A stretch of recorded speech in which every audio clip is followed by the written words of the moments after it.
live stream for the Fremont, Nebraska City Council meeting.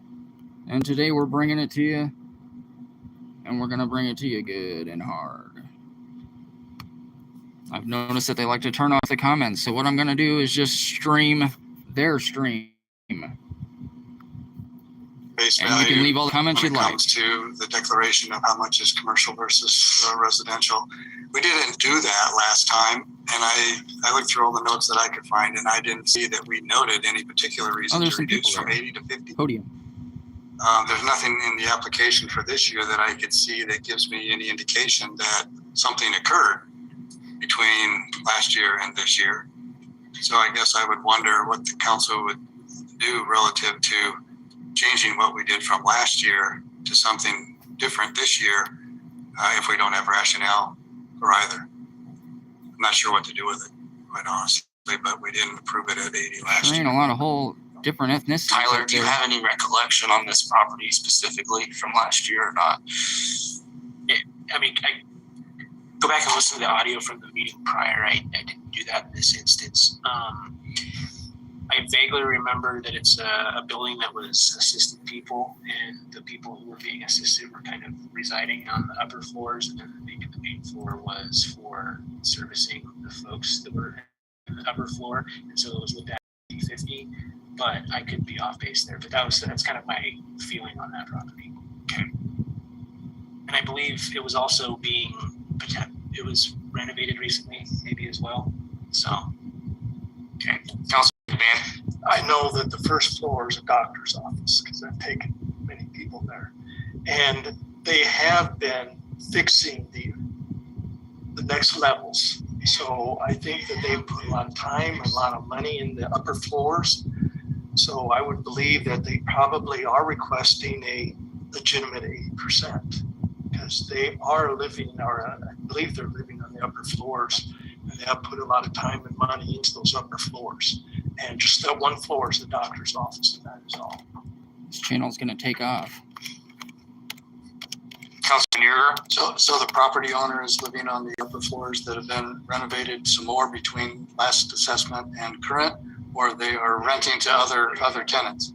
Lots. But is it the property owner that's living in the upper floors completely? We don't know. You don't know who's living up there? Who dropped the ball on this one? Any other discussion on this item? He could be dead. Councilman Ellis. We approved them last year for 80, right? 50. All right.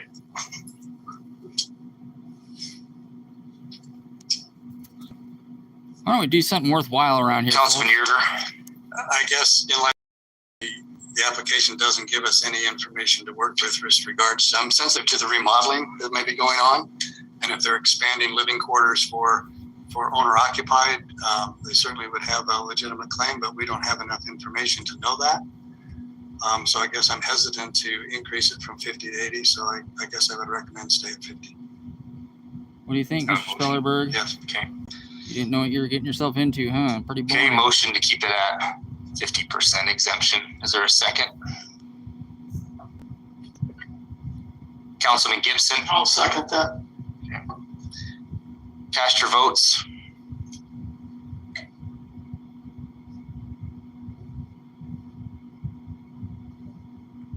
motion carries 8-0, Mayor. Legal, is there any other action on that item or not? What are we going to do to soften people's hearts? That's what we should be talking about. We should be talking about the salvation of everybody's souls. Because a lot of people are going straight to hell. We want to take action to continue the... Okay. Take a motion to continue the public hearing until March 29, 2022. Councilwoman We're Gannon. worried about the shoe store and the library. Councilman Jensen. The country's going to shit and we're worried about the goddamn library. Cast your votes.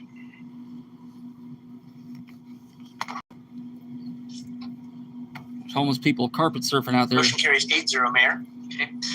Motion to adjourn the Board of Equalization meeting. Councilman Jensen. Motion to adjourn. Oh, crap. Councilman Sukram. Okay. Cast your votes.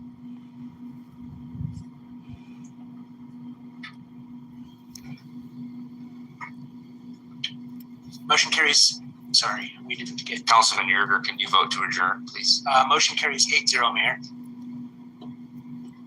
We are adjourned. I'll now open the city council regular meeting. The time is 7:18. Well, it's about damn time. The Opens Meeting Act is posted on the rear wall next to the agendas. This time we'll have roll call. Lewis, here. Jensen, here. Michaela. Here.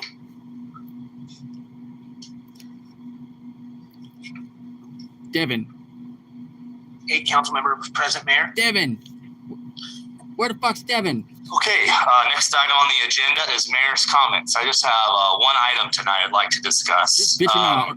Next week, March 15th, marks the 3-year anniversary of the historic 2019 floods that greatly impacted Fremont, Dodge County, and the state of Nebraska. I got off early that day. During that time, our community rallied, came together in an extraordinary way. Yeah, I was out there really throwing was sandbags. An example of Fremont strong. I remember that. Out of one of our worst disasters came important and critical work that continues to make it a lasting impact even today. That's right. This includes the permanent repairs made to the Fremont Farmland Railroad levee, repairs at the Rod and Gun Club levee, and creation of the Joint Water Management Board, which includes Dodge County, the Lower Platte North NRD, City of North Bend, many other entities representing surrounding communities with a mission disasters like to that, so we combine all come forces together to as a help community. mitigate future flooding events.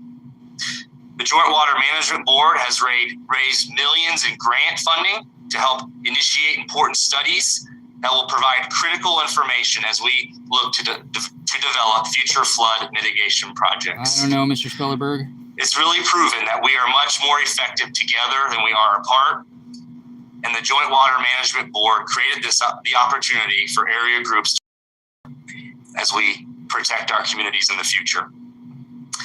So this year, along with the Corps of Engineers, the City of Fremont begun the development of an emergency action plan to help us take the knowledge we've learned going through the 2019 floods, get it on paper, and help us get through any emergency we may face in the future. As long as it ain't that climate change bullshit. Truly, as we look back 3 years later on the floods of 2019, our community is stronger, it's more resilient. There it is, the resilient. You're bought and paid for, Mr. Spellerberg. The community of Fremont really turned these challenges into opportunities. He said resilient. And for that, we all have a lot to be proud of. Oh, where'd we go? Oh, shutting down. All right, good live stream. That concludes my comments. We'll move on to item 1. Motion to adopt the current agenda for the